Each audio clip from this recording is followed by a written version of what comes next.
Would I be the a-hole if I told my child's father to stop trying to establish contact? My child is now 27, so this isn't a minor we're talking about. I got pregnant at 17, and he hung around for about 6 weeks after finding out. We'd been dating for about 9 months by then. So the important details. 1. His family, parents, and siblings refused to acknowledge my child as his. I offered them visitation after, but never got a response. 2. Despite not acknowledging the paternity, his parents began threatening me with taking the baby away, threatening to lie and claim I was unfit, etc. 3. I got a lawyer's advice about enforcing a court order for him to establish both paternity and visitation rights after the threats from his family due to an increased risk of parental abduction. 4. He only contacted me twice after I had my baby. Once to see if I had a baby, then once to ask if he could take the baby for the weekend the next day. Baby was nearly 3 months old at a time, and he'd never even come by to meet the baby. I told him to establish paternity as he was not on the birth certificate because he was not present at birth, custody rights, and child support. He never contacted me directly again, not once. Over the past 27 years, he ran into a friend of mine and let slip that he'd been keeping a close eye on us, knew where we lived, knew about a haircut my child got the weekend before, and a lot of things he should not have known. So I locked down any social media accounts we had. My child was about 15 at a time. My child has known about bio father since 12, known his name and details since 18, and I have offered to help my child get in touch with him, but my child did not want to. Then about 2 weeks ago, one of his nieces reached out to my child online and wanted a DNA test done and felt confident they were cousins. After my kid and I talked about it a lot, I admitted more of the trauma they put on me during the pregnancy.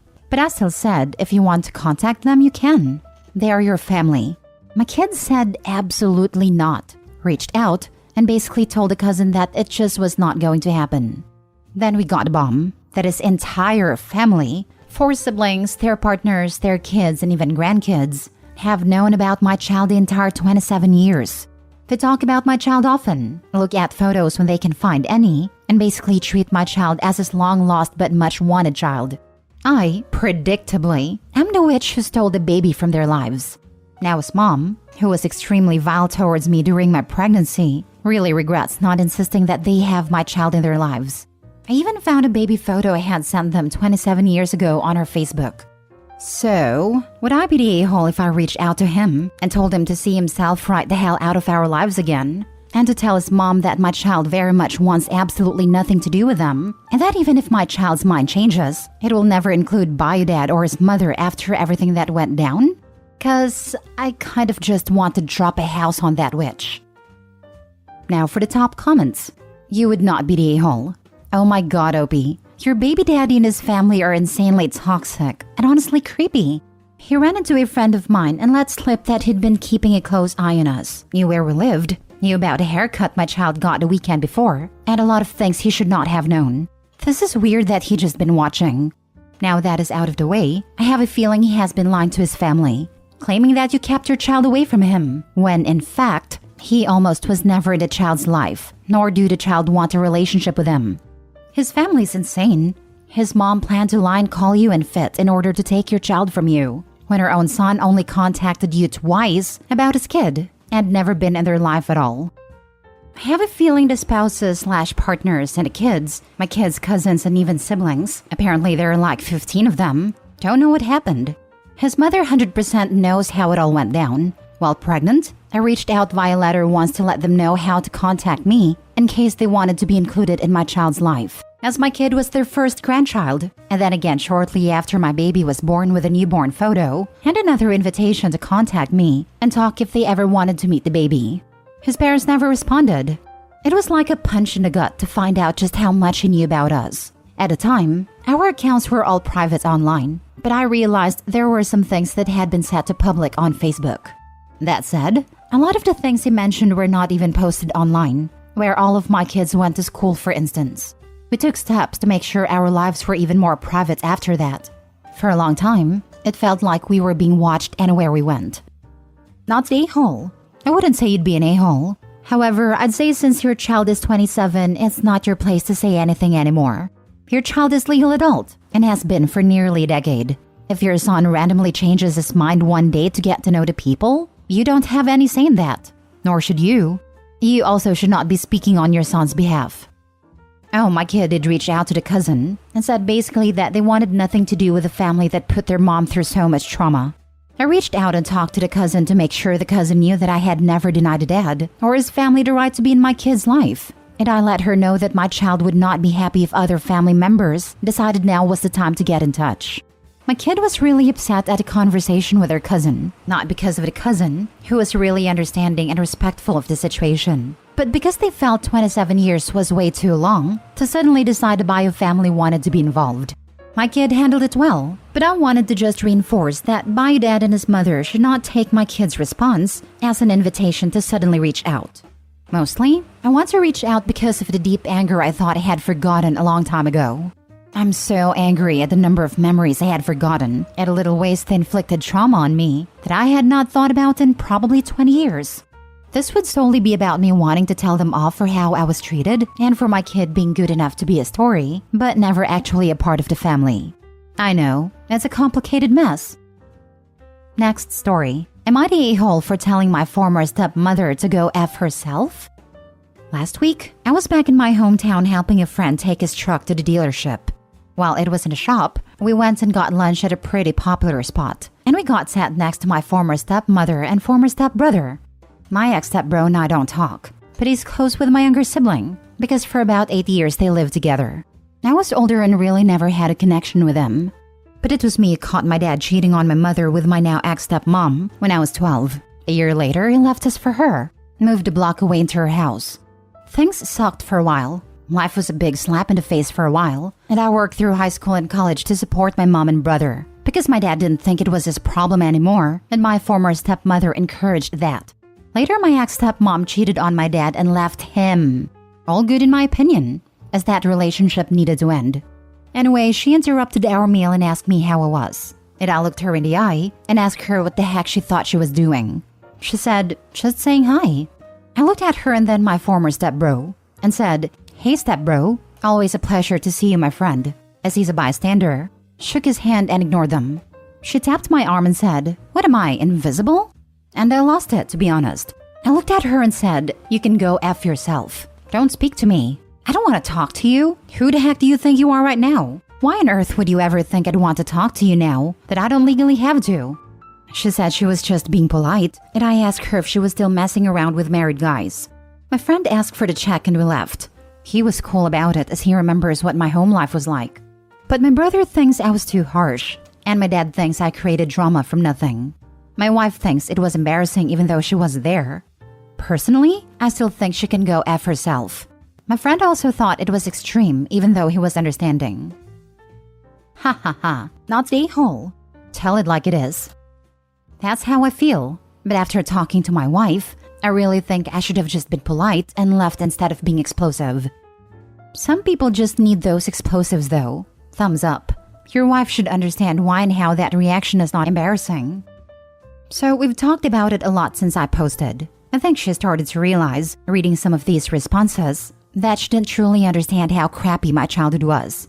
She's come around and now thinks that even though it wasn't ideal, it was more of an expression of a really deep pain that never completely healed, and not some unhinged anger. I think, yes, I sort of gave into some emotions I wasn't really prepared to feel, but I also think healing-wise I'm okay. It's not that I don't talk about it, or that it's some taboo subject within our family, but she grew up in a very stable and loving home, so she has a hard time wrapping her head around it all.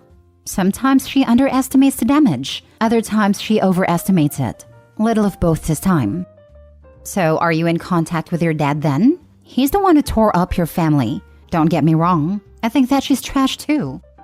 His dad wasn't present at the time. Ex-stepmother was.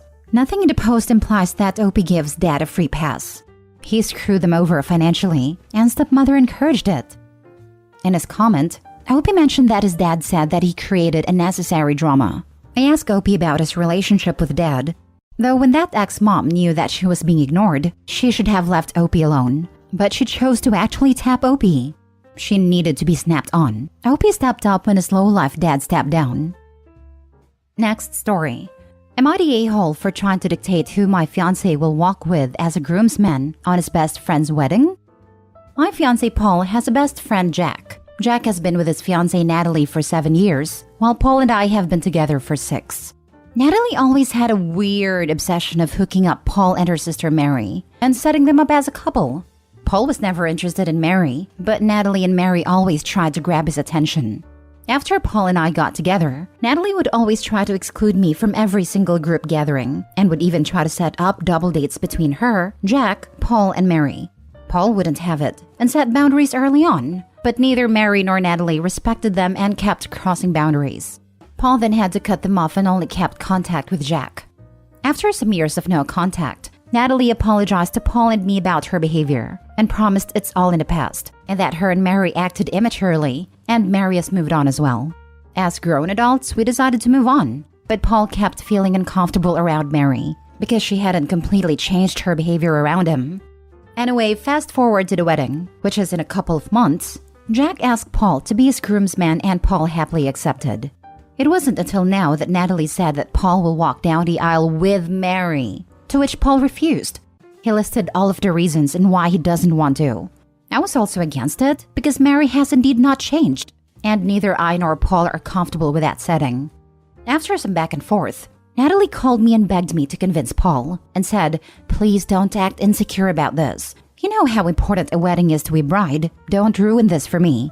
To which I replied that I understand the importance of her wedding, but mine and Paul's discomfort is more important to us than her wedding. I said you could literally pick any other girl to Paul to walk with, yet you picked Mary. How convenient. After some continuous back and forth, Natalie and Jack tried to convince Paul to accept Mary in this occasion, to which he said no, and if it's such a deal breaker, then he's stepping down as a groomsman. Anyway, now Natalie and her family are accusing me and Paul for trying to dictate what they will do at their wedding and say we are the ones who are overstepping. Now for the top comments. Not the a-hole. The important part here is Paul's discomfort. This isn't just you dictating.